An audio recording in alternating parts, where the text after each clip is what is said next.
একটা মেয়ে এত একটা বাচ্চা 2 এর সন্তান দেখলে চোখের পানি চলে আসে। সেই সন্তানকে হত্যা করে, সেই সন্তানকে ধর্ষণ করে জঙ্গলের ভিতরে ছেড়ে দিয়েছে। তার গলাটা কিভাবে কেটে দিয়েছে, গলা কাটা অবস্থায় জঙ্গলের ভিতর দিয়ে হাঁটতেছে। এই সকল দর্শক যারা আছে, দর্শকদের ফাঁসি দিতে হবে। দেখছি ইরানের উপরে father of terrorist Netanyahu, father of terrorist Modi, father of terrorist এই ট্রাম্প, তারা একত্রে কিভাবে হামলা করছে। যদি এই হামলা মুসলিম ইসলাম বরং কুফরের হয়, সেই যুদ্ধ যদি হয়ে যায়, মালহামাতুল কুবরা যদি শুরু হয়ে যায়, আমরা সকলে ইনশাআল্লাহ যুক্ত হব। তো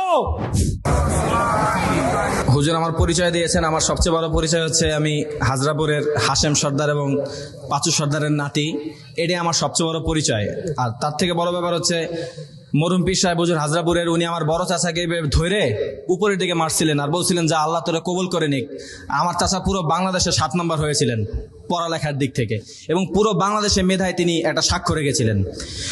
হাজরাপুর দরবার শরীফের উদ্দেশ্যে আমি বলতে চাই, আমাদের খান বাহাদুর শাহজাহান খান সাহেব বলতেন, অন্যান্য সকল হুজুররা আসে আমার দরবারে টাকা নিতে, মাহফিল করব, টাকা দেন, কিন্তু হাজরাপুরের পীর সাহেব আছে, হুজুর আপনার কি লাগবে, আপনার মাহফিলে যাব, আপনার মাহফিলে দাওয়াত দিলাম, আপনার কি লাগবে নিয়ে যান। আমরা দেখেছি হাজরাপুরের পীর সাহেব হুজুর উনি দিয়ে যান। আল্লাহ সুবহানাহু ওয়া তাআলা হাতেম তাইয়ের মতো দুইটা হাত দিয়েছে। আল্লাহ সুবহানাহু ওয়া তাআলা এই হাতকে আরো বৃদ্ধি করুক, হুজুরের হায়াতকে আরো বৃদ্ধি করে আমাদের উপরে হুজুরের যেই ছায়াটা, সেই ছায়াটাকে আরো বিরাজমান করে দিক, বলেন আমিন। সত্য করে বলবো, যেটা আমরা জানি এই এলাকার বাতিলের আতঙ্ক হচ্ছে আমাদের হাজরাপুরের পীর সাহেব হুজুর এবং তার ছেলে তাজিম ভাই। একবার তাদের কেন মন্ত্রী সাহেবের স্থানীয় নেতারা তারা একবার গান বাজনার আয়োজন করলো, পীর সাহেব তাজিম হুজুর সেটাকে প্রশ্রয় দেন নাই। তার কথা, আমার এলাকায় গান বাজনা চলতে পারবে না।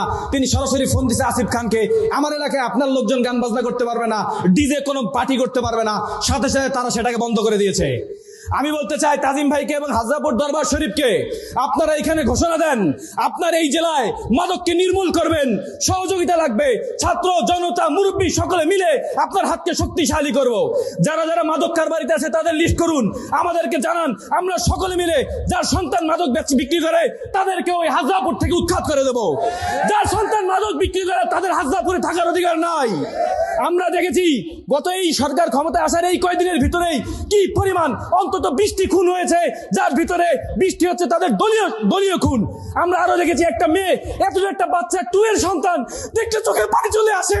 সেই সন্তানকে হত্যা করে, সেই সন্তানকে ধর্ষণ করে জঙ্গলের ভিতরে ছেড়ে দিয়েছে। তার গলাটা কিভাবে কেটে দিয়েছে, গলা কাটা অবস্থায় জঙ্গলের ভিতর দিয়ে হাঁটতেছে। এই সকল দর্শক যারা আছে, দর্শকদের ফাঁসি দিতে হবে। যদি সরকার ব্যর্থ হয়, আমরা এই দর্শকদেরকে ধরে একটা একটা করে গলা নামিয়ে ফেলবো। আছেন না ইনশাআল্লাহ? হাজরাপুরবাসী আছে না? যদি হাজরাপুরে নিঃসংশয় এরকম ধর্ষণের মতো কোনো ঘটনা ঘটে, তাজিম ভাইকে বলি ডাক দেন, তলোয়ার নিয়ে যুবকরা চলে আসবে, তাদের গর্দান নামিয়ে ফেলবো। আমরা ইরানকে দেখছি, ইরানের উপরে father of terrorist Netanyahu, father of terrorist Modi, father of terrorist এই ট্রাম্প, তারা একত্রে কিভাবে হামলা করছে। যদি এই হামলা মুসলিম ইসলাম বরং কুফরের হয়, সেই যুদ্ধ যদি হয়ে যায়, মালহামাতুল কুবরা যদি শুরু হয়ে যায়, আমরা সকলে ইনশাআল্লাহ যুক্ত হব। তো আমি আর বক্তব্য দীর্ঘায়িত করছি না।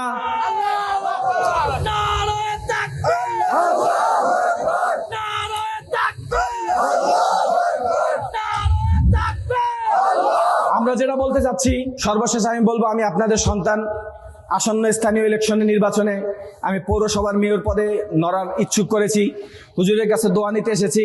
আমি চিন্তা করলাম, আমার শিকড় যেহেতু হাজরাপুর, আমার শুরুটা হাজরাপুর থেকেই হোক, তাই আমি হাজরাপুর হুজুরের দোয়া নেওয়ার মাধ্যমে আমি আমার এই পদযাত্রাটা শুরু করছি।